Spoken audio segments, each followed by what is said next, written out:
우리 아이들이 더 함께해서 하늘의 천사들의 찬양과 같았던 것 같습니다.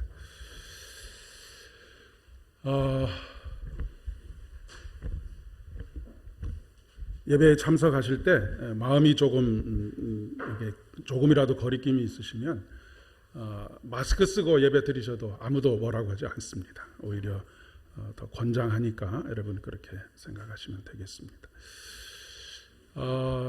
시국이 시국인 만큼 코로나19에 대한 이야기를 하지 않을 수가 없겠습니다. 한없이 조심하시는 것은 그것은 너무나 당연한 일인데 이렇게 나라가 어려운 때일수록 우리가 주의해야 할 것이 유언비어입니다. 정확한 과학적인 근거들을 가지고 권위가 있는 사람들이 하는 이야기들에 여러분 귀를 기울이실 필요가 있고요. 이렇게 조각조각 단편적으로 사람들이 하는 이야기들에 너무 이렇게 마음을 빼앗기지 않으실 수 있었으면 좋겠습니다. 그리고 특별히 한 가지 조금 부탁드리고 싶은 것은 이렇게 코로나 확진자들이 어디를 갔다, 어디를 들렸다, 그 동선들이 이렇게 나오지 않습니까? 그 동선들이 나오면 거기는 위험한 지역이라고 생각을 하시고 다들 가는 것을 꺼려 하시는데 오히려 그 반대라고 하는 것이 전문가들의 이야기입니다. 그러니까 재난대책본부에서 동선을 공개하는 것은 그 동선을 공개하기 전에 소독을 다 하고 그리고 나서 동선을 공개하는 것입니다. 그리고 바이러스는 아무리 강력해도 최대한 그 공간에 3시간에서 4시간 이상을 살아있을 수가 없습니다. 그런 상황이기 때문에 누가 어디에 갔다더라 그래서 우리 가지 말자 이것이 아닙니다. 오히려 역설적으로 이야기하면 거기가 더 청정한 지역이라고 그렇게 이야기할 수 있습니다. 근데 우리는 누군가가 어디 갔다 그러면 그냥 두려움과 공포 속에서 모든 것을 가지 말아야 된다 이렇게 생각하기 쉬운데 그렇지 않다라고 하는 것. 이것은 그 감염학회와 그 역학을 조사하는 그런 권위 있는 의사협회에서 하는 이야기들이니까 우리가 좀 귀담아 들으실 필요가 있겠습니다. 그리고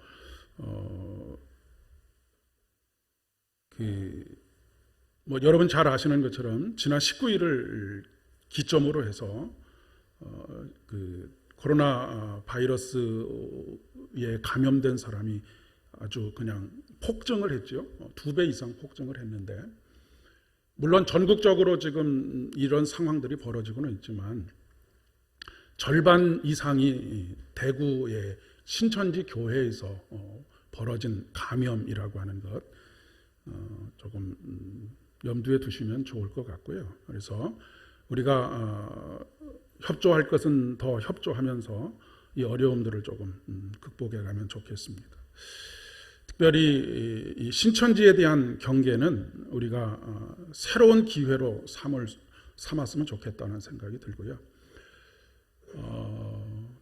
지금 이제 가장 큰 문제가 그 신천지의 폐쇄성에 대한 문제인데 대구 교회에 속해 있는 10,000명이 넘는 신도들이라고 합니다. 근데 그 신도들이 대구 지역에만 사는 신도들이 아니고 전국에서 모여드는 신도들인데 문제는 이 정확한 명단을 넘겨주지 않는다라고 하는 것입니다. 그래서 그들의 동선이 어떻게 되는지 이런 것들을 파악하기가 어려운 그나마 대구는 거의 대부분을 넘겨줬다라고 이야기를 하곤 하는데 왜 그러냐면 그런 이유들 때문입니다. 그러니까 사회적인 명망도가 있는 사람들 중에 신천지에 속해 있는 사람들 그런데 자기가 신천지 교회를 나간다라고 하는 것을 숨겨야 되는 사람들이 있습니다. 그리고 어저께 한 신문에 우리 교단의 분인지는 잘 모르겠는데 신천지로 밝혀진 한 여자분이 대구에 있는 모 교회에 시무장로님으로 계시는 장로님의 아내 권사님이 거기에 속해 있어서 그것이 이제 발각이 될 것 같으니까 그런 일로 인해서 철저하게 폐쇄하고 있다라고 그렇게 이야기를 합니다. 어쨌든 좀 경각심을 가지고 우리들도 조심해야 될 것은 조심하고 기도하면서 이번 기회에 신천지가 얼마나 거짓된 그 집단인지가 더욱더 선명하게 부각되고 각인되어지고 그로 인해서 그것이 허물어지는 조금씩 허물어져가는 그런 계기가 될 수 있도록 여러분 마음 모아서 기도해 주시면 고맙겠습니다. 기독교 교회는 초대교회 이래로 수많은 이단들이 발흥하고 사회적으로 엄청난 파장들을 일으켰다가 어떤 계기로 인해서 퇴락하는 역사가 계속해서 반복되고 있습니다. 이 이단의 역사는 오늘날만의 역사가 아니고 처음 예수님께서 이 땅에 오셔서 십자가에 돌아가시고 부활을 하신 이후로부터 계속해서 이 기독교 교회 안에 이단들이, 크고 작은 이단들이, 어떤 때는 교회를 뿌리채 흔드는 그런 이단들이 발흥했다가 퇴락하는 그런 역사, 그것이 바로 기독교 교회의 역사라고 그렇게 이야기할 수가 있습니다. 교회들과 성도들은 두 가지 어려움에 직면해 있었는데, 특별히 초대교회는 첫째는 내부적으로 이단들의 그 미혹하는 영, 이것으로 인해서 고통을 당했고, 또 한 가지 외부적으로는 로마의 압제 아래서 정치적인 자유와 종교적인 자유를 누리지 못하고 살아가는, 억압받는 뿐만 아니라 유대인들에게 또 굉장한 핍박을 받는 그런 역사 속에서 이 기독교가 오늘날까지 살아계신 하나님을 믿는 믿음 가운데서 달려왔다라고 하는 사실입니다. 그런 대내외적인 어려움들 속에서 오늘날 여기까지 올 수 있었던 오직 단 한 가지 이유는 생명이 있기 때문입니다. 그 안에 생명이 있기 때문에 그 모든 온갖 어려움을 뚫고 2000년의 역사를 달려와서 오늘 우리가 이곳에 있다라고 하는 그런 이야기입니다. 하지만 그런 와중에서 순교의 신앙으로 그들의 신앙을 지킨 위대한 신앙의 선배들이 있는가 하면 아주 많은 경우에 이단에 넘어가거나 이단에 미혹이 되거나 신앙을 포기하거나 했던 사람들도 많이 있었습니다. 하지만 교회 안에 남아있는 사람들은 그런 어려움들을 계기로 해서 자신의 믿음을 다시 한번 점검하는 계기가 되었던 것이죠. 저 사람들이 예수는 믿을 만하지 못하다고 해서 예수님께 실망하고 떠나가는데, 내가 믿고 있는 예수는 정말로 믿을 만한 예수이고, 내가 믿고 있는 예수는 정말로 나를 구원하실 메시아이신가 라고 하는 것에 대한 점검을 끊임없이 해왔다라고 하는 그런 이야기입니다. 그리고 그 믿음이 그로 인해서 더욱더 견고해지고 그 안에 살아계신 하나님의 생명의 역사들이 있었기에 오늘날 교회가 이렇게 세워져 가게 되었다라고 하는 것이죠. 여러분, 어두움이 짙어지면 짙어질수록 빛은 강렬해지게 되어져 있습니다. 태양이 떠 있는 낮에는 촛불을 켜놔도 이 빛을 발하지 못하지만 어둠이 깊어지면 깊어질수록 그 작은 촛불 하나도 그 주변을 밝게 빛나게 하는, 그러니까 우리가 이 어려움의 시간들 속에서 우리 신앙이 마치 작은 불꽃이지만 주변을 환히 밝히게 하는 그런 빛으로 살아갈 수 있기를 진심으로 축복합니다. 베드로 사도의 편지인 오늘 베드로 후서 본문은 바로 이런 상황을 전제로 해서 쓰여진 편지입니다. 대내적인 어려움들로 인해서, 핍박으로 인해서 성도들의 신앙이 흔들리고 있었습니다. 특별히 경제적인 이유가 그 어려움 중에 한 가지였습니다. 오늘날 지금 우리나라도 경제적으로 굉장히 어려운 상황에 있고 앞으로 더 어려운 상황에 놓여질 가능성이 농후한 그런 상황 속에 있습니다.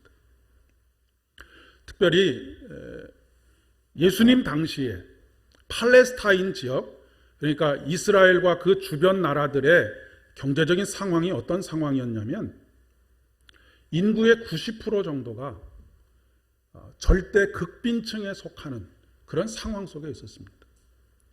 그러니까 지금 우리나라의 경우에 절대 극빈층이 10% 20%만 돼도 못 살겠다고 죽겠다고 아우성인데 90%의 인구가 절대 극빈층에 속해 있었다라고 하는 것은 얼마나 그들이 경제적인 고통 속에 살고 있었는가를 이야기해 주고 있는 것입니다. 먹고 살기 위해서 자식들의 입에 풀칠이라도 하기 위해서라고 한다면 영혼이라도 팔아야 하는 그런 상황 속에 있었던 사람들이 초대교회 성도들입니다.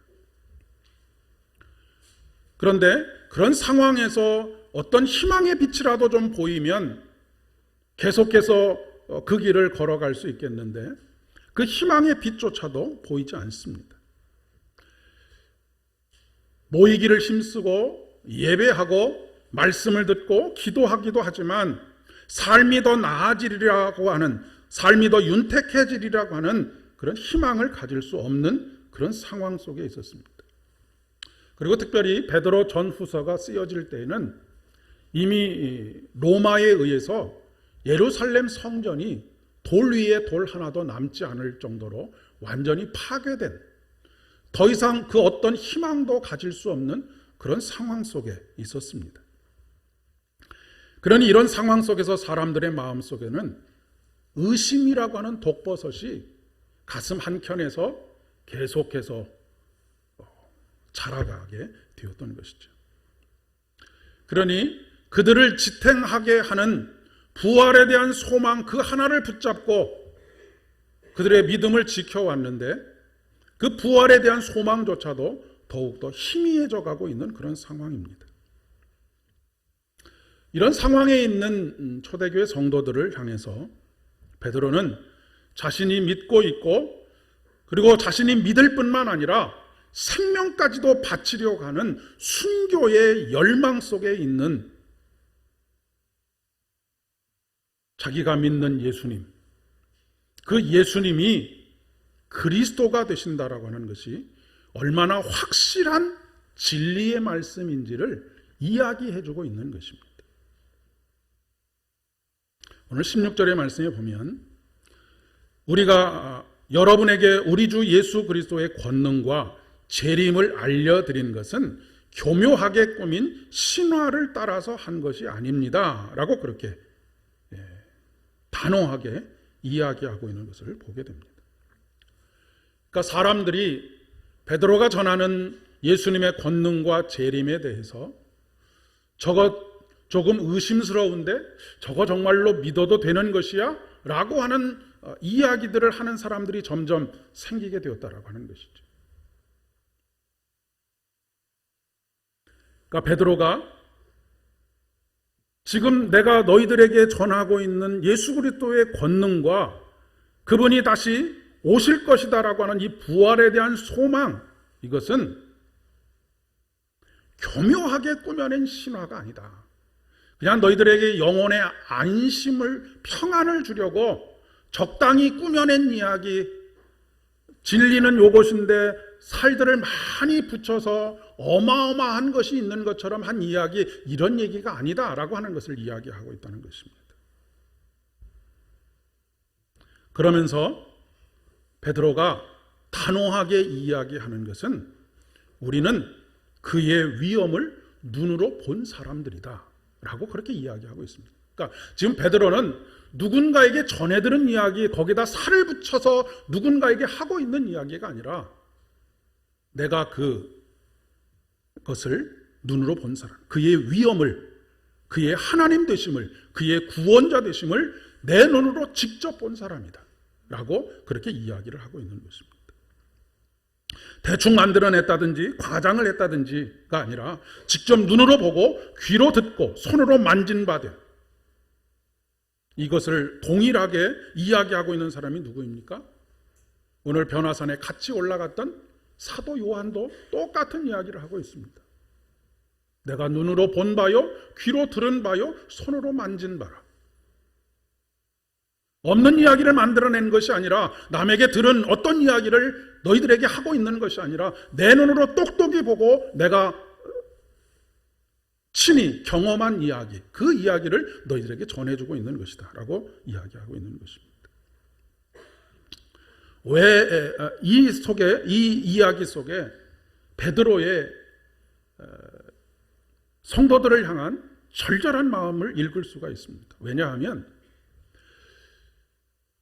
베드로 이전에 야고보를 필두로 해서 그 사건들을 눈으로 직접 목격한 사도들이 한 사람 한 사람 세상을 떠나고 있기 때문에 그렇습니다. 이제 더 이상 자기가 본 것, 들은 것, 만진 것, 그것을 직접 경험한 사람들이 한 사람 한 사람 줄어들어가는 가운데 그것을 확실하게 확신을 가지고 이야기해 줄 수 있는 사람들이 사라지고 있는 이런 상황 속에서 절박함을 느끼고 있는 것입니다. 말씀을 준비하면서 그런 생각을 문득 들었습니다. 여기 앉아 계신 거의 대부분의 우리 어르신들은 과거의 뜨거운 하나님에 대한 경험들, 이런 경험들을 가지고 계시는 분들입니다. 하나님의 역사들을 직접 눈으로 목격하고 귀로 듣고 손으로 만진 바 된 그런 삶을 살아왔던 지나온 몇십 년의 삶들이 있었습니다.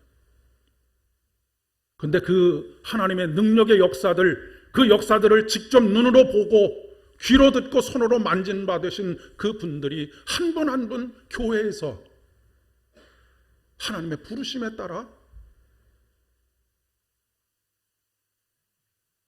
그렇게 모습을 감추게 되는 상황 속에서 우리의 다음 세대들에게 무엇을 얼마나 확실하게 앞으로 10년, 20년 후에 이야기해 줄 수 있겠는가라고 하는 그런 절박한 마음이 들었습니다.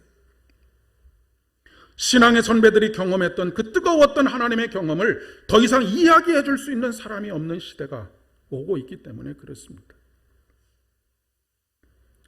그러니 지금 다시 우리의 구원자가 되시는 예수 그리스도에 대한 확실한 믿음의 고백이 우리 안에서 다시 회복되어지고 부활의 소망으로 일어나서 우리의 다음 세대들에게 그 하나님을 오늘 베드로의 심정으로 그의 위엄을 우리가 친히 눈으로 보았다라고 그렇게 이야기해 줄 수 있는 그런 믿음의 공동체를 만들어 갈 수 있었으면 하는 간절한 소망입니다. 그 위엄을 눈으로 보았다라고 하는 고백이 바로 오늘 복음서에서 함께 읽은 마태복음 17장 1절부터 8절까지에 나와 있는 변화산의 경험입니다. 1절입니다.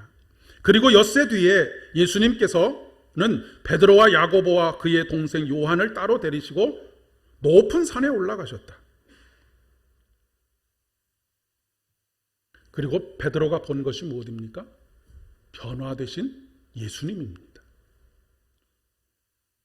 베드로가 특별히 이 사건에 대해서 언급하고 있는 이유는 이 변화산의 사건이 부활하신 예수 그리스도, 우리의 부활의 첫 열매가 되시는 예수 그리스도, 부활에 대한 소망이 점점 옅어져 가고 의심과 회의가 쌓여져 가는 이들에게 예수님께서 나로 하여금 직접 눈으로 보게 하시고 귀로 듣게 하시고 손으로 만진 바 되게 한 이 부활의 사건을 모든 사람들에게 전하고 싶었기 때문인 것이죠. 그들 앞에서 변형되사 그 얼굴이 해같이 빛나며 옷이 빛과 같이 희어졌더라.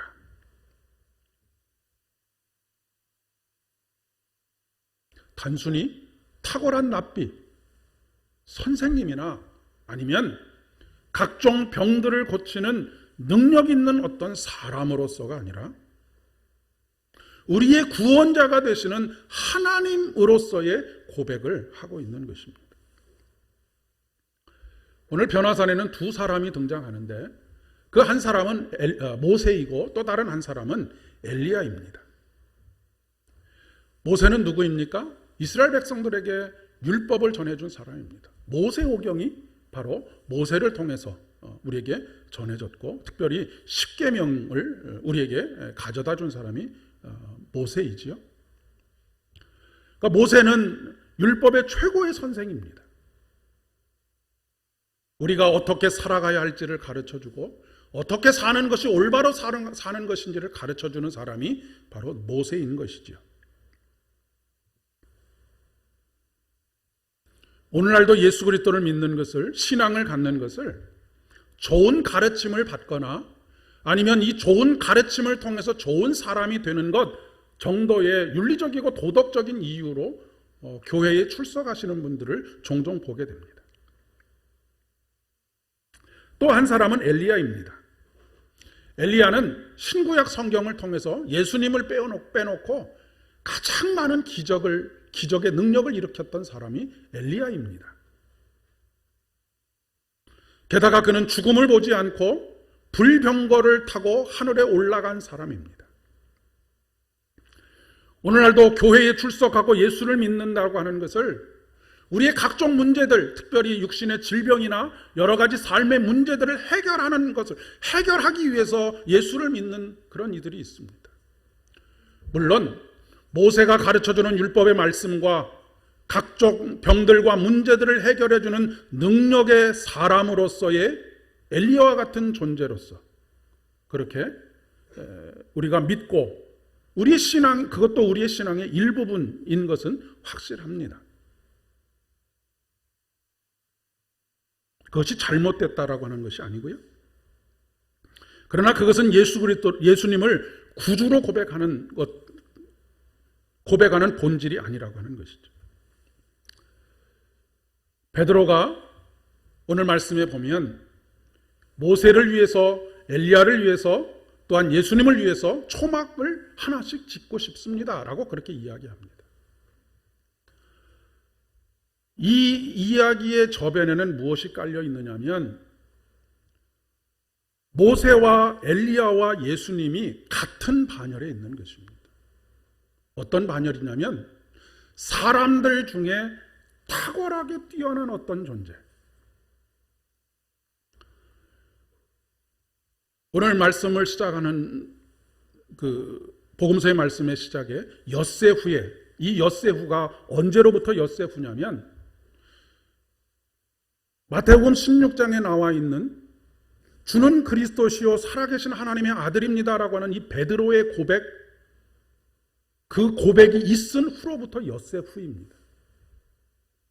그때 예수님께서 사람들이 나를 누구라고 하더냐라고 할 때에 제자들이 뭐라고 얘기합니까? 어떤 사람은 엘리야라고 합니다. 어떤 사람은 선지자 중에 한 사람이라고 합니다. 그러니까 지금 베드로가 초막 셋을 짓겠다라고 하는 말 속에는 같은 반열에서 사람들 중에 뛰어난 사람, 그 중에서도 예수님은 더 특별히 뛰어나신 분으로 그렇게 생각하고 있는 것이죠. 최고의 랍비 중에 한 분으로, 그리고 엘리야와 같이 능력을 가지고 사람들의 문제를 해결하시고 병을 고치시는 분으로. 그러나 그때에 호련히 빛난 구름이 그들을 덮으며 구름 속에서 소리가 나서 이르시되 이는 내 사랑하는 아들이요 내가 기뻐하는 자다라고 그렇게 말씀하고 계십니다. 그리고 이어서 8절에 제자들이 눈을 들고 보매 오직 예수 외에는 아무도 보이지 아니하더라. 예수님은 이 땅에 단지 좋은 말씀, 우리가 삶을 살아가면서 지롭게 살아갈 수 있는 그런 말씀을 주시기 위해서 이 땅에 오신 분이 아니십니다. 단지 우리의 어려운 문제들을 해결하시기 위해서, 병을 고쳐주시기 위해서 이 땅에 오신 분도 아닙니다. 그렇게 했던 모세와 엘리야와는 근본적으로 다르신 분이라고 하는 것입니다. 이것이 변화산 사건의 핵심입니다. 사람들 중에 뛰어난 어떤 사람이 아니라고 하는 것이죠. 이것이 베드로가 고백하고 있고 베드로가 경험한 자신의 경험입니다. 오직 예수 외에는 아무도 보이지 아니하더라. 다시 주목해서 보셔야 할 것은 이는 내 사랑하는 아들이요 내 기뻐하는 자다라고 하는 표현입니다. 이 음성은 예수님께서 세례를 받으실 때도 하늘의 문이 열리고 하늘로부터 들려온 말씀이기도 하지요. 그러면 내 사랑하는 아들이다 라고 하는 말씀의 의미가 무엇인지를 조금 명확하게 하실 필요가 있습니다. 사람이 아니라 하나님이시라고 하는 고백입니다. 우리는 자꾸 아들이라고 하는 표현을 출생의 개념, 출산의 개념으로 자꾸 이해를 하게 되니까 이 진리의 말씀에 좀 더 가깝게 다가가기가 어렵습니다. 하나님을 표현할 때는 유비적으로 표현을 하는 것이죠. 왜? 우리가 이해하기 쉽게 하기 위해서 그렇게 표현을 하는 것입니다. 그러니까 하나님의 아들이라고 하는 얘기는 단순히 아버지와 아들의 관계를 이야기하려고 하는 것이 아니라, 여러분, 사람의 아들은 누구입니까? 사람입니다. 사람의 아들은 짐승이 아닙니다. 하나님의 아들은 누구입니까? 하나님의 아들은 사람이 아닙니다. 그것을 이야기하고 싶은 것이죠. 하나님의 아들은 하나님이시다라고 하는 것을 이야기하고 싶은 겁니다. 단순히 사람들 중에 뛰어난 모세와 엘리야와 같은 존재가 아니라 그분은 창세 전부터 복중에 짓기 전부터 우리에게 관심을 가지시고 사랑을 가지시고 계획하시고 섭리하시고 우리를 구원하시기를 작정하신 하나님이시다라고 하는 것을 말씀하고자 하시는 것이 이는 내 사랑하는 아들이다라고 하는 이 말씀 속에 담겨져 있는 의미라고 하는 것입니다.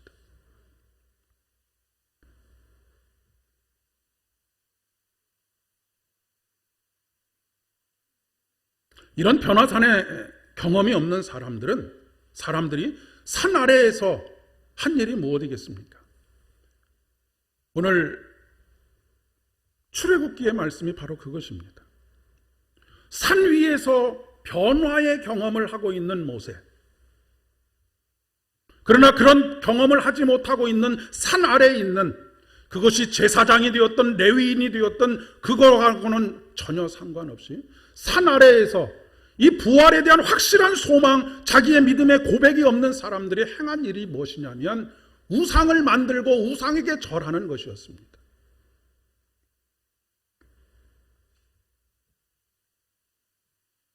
우상은 무엇이냐면 욕망의 결정체입니다. 사람들이 이단에 넘어가는 이유가 바로 여기 있습니다.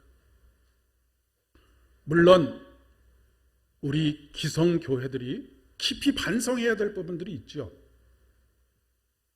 교회가 교회답지 못하고 교회가 희망을 주지 못하고 하는 부분에 있어서 우리가 조금 더 우리 자신을 단단히 하나님 앞에 겸손하게 무릎 꿇고 그분의 은혜를 간구해야 하는 것도 물론 있습니다. 그러나 여러분, 이단에 미혹되어지고 이단에 넘어간 책임은 당사자에게 있는 것입니다. 살아계신 하나님에 대한 믿음의 고백, 부활에 대한 확실한 고백이 있다고 한다면 그 어떤 것이 미혹하려고 해도 거기에 넘어가지 않을 것이기 때문에 그렇습니다. 오늘날도 인간의 우상은 여전히 물질입니다. 욕망의 비계 덩어리. 우리들 또한 물질에 대해서 초월한 것 같이 이야기하지만 사실은 정도의 차이가 있을 뿐입니다. 그러니 신앙생활이라고 하는 것은 덕지덕지 붙어있는 그 욕망들을 하나씩 떼어내는 것, 그래서 우리의 삶에 오직 예수만이 남는 것, 이것이 신앙생활이라고 이야기할 수 있겠습니다. 여러분, 우리는 한 사람도 예외 없이 무덤에 들어갈 때는 빈손으로 들어갑니다. 오직 예수 그리스도를 나의 구주로 고백하는 그 믿음 한 가지를 가지고 하나님의 나라를 맞이하게 되는 것이라는 말씀입니다.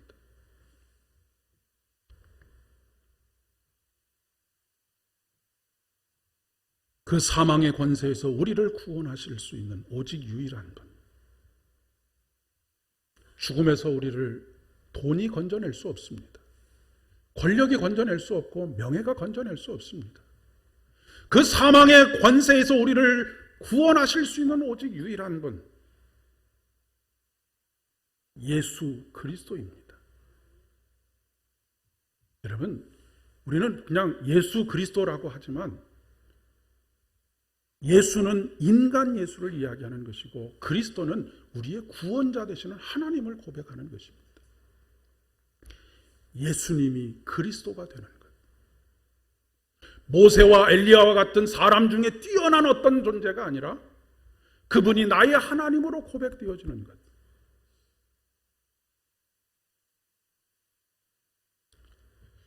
하나님의 말씀을 묵상하다 보면 논리적으로 이성적으로 믿어지지 않는 부분들이 있습니다. 그래서 어떤 사람들은 내가 내 논리적으로 이성적으로 도저히 받아들일 수 없으니 이것은 신화, 만들어낸 이야기다라고 말하는 분들도 계십니다. 그래서 이해가 되어야 믿겠다라고 하시는 분들, 평생 예수를 믿을 수가 없습니다. 근데 역설적으로 예수님을 믿으면 모든 것이 이해가 됩니다. 왜냐하면 예수님을 믿게 되어질 때 그동안 보이지 않던 것, 생각도 하지 못했던 것들이 보여지고 생각되어지기 때문에 그렇습니다. 하나님의 말씀은 우리가 믿든지 믿지 않든지 진리입니다.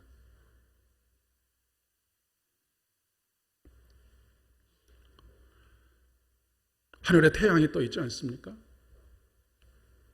먹구름이 올려와서 태양을 가리웠습니다. 어떤 사람은 하늘을 쳐다보면서 태양은 없다라고 말합니다. 그러나 여러분, 내가 태양을 보지 못해서 태양이 없다라고 말한다고 해서 태양이 없어지는 것이 아닌 것과 똑같은 것입니다.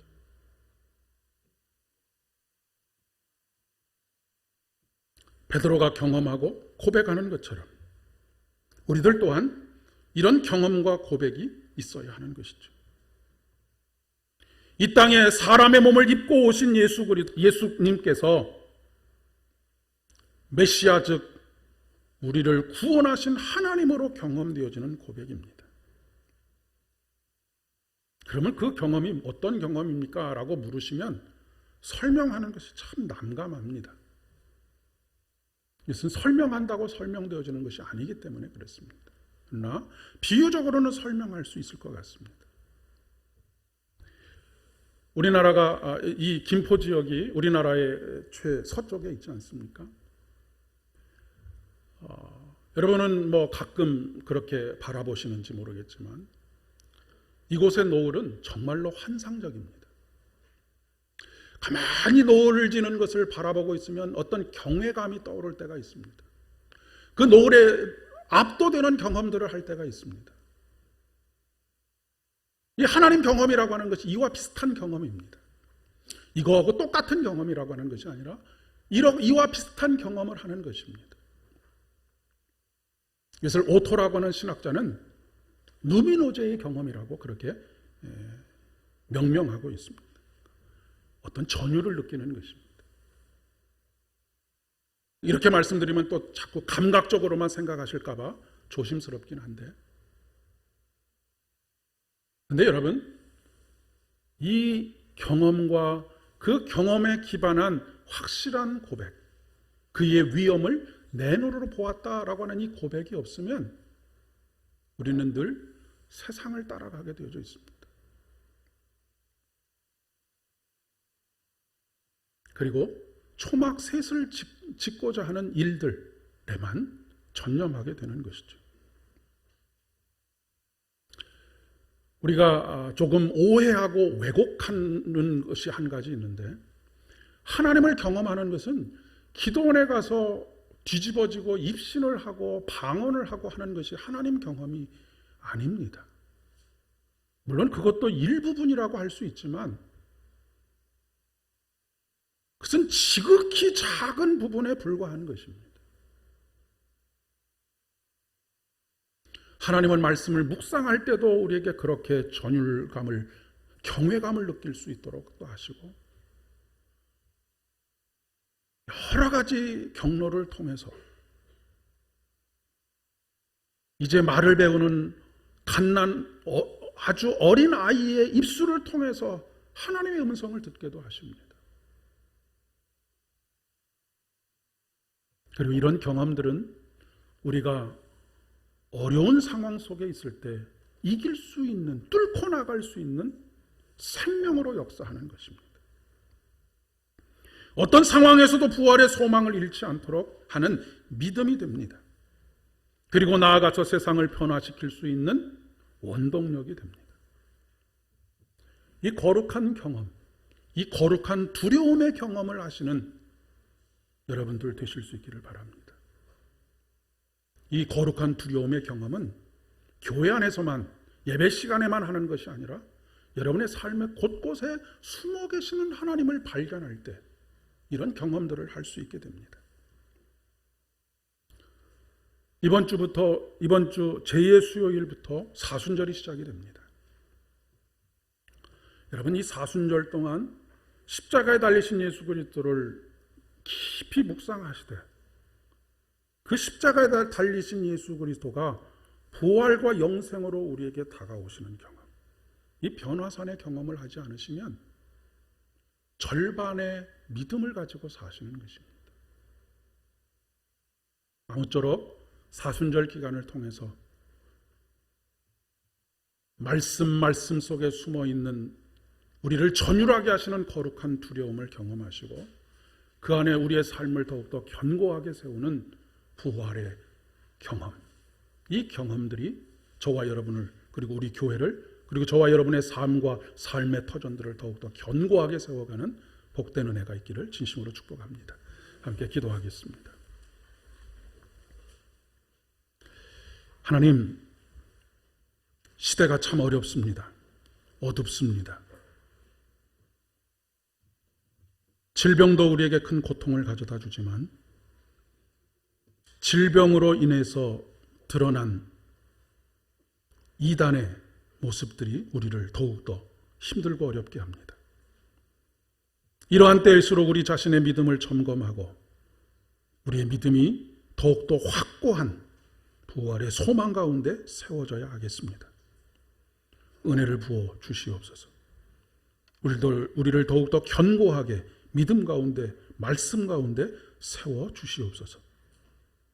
그래서 우리 모두가 한 사람도 예외 없이 그의 크신 위엄을 내 눈으로 직접 보았다라고 고백하고 우리의 다음 세대에게 전할 수 있는 사람들 될 수 있도록 도와주시옵소서. 예수님의 이름으로 기도드립니다. 아멘.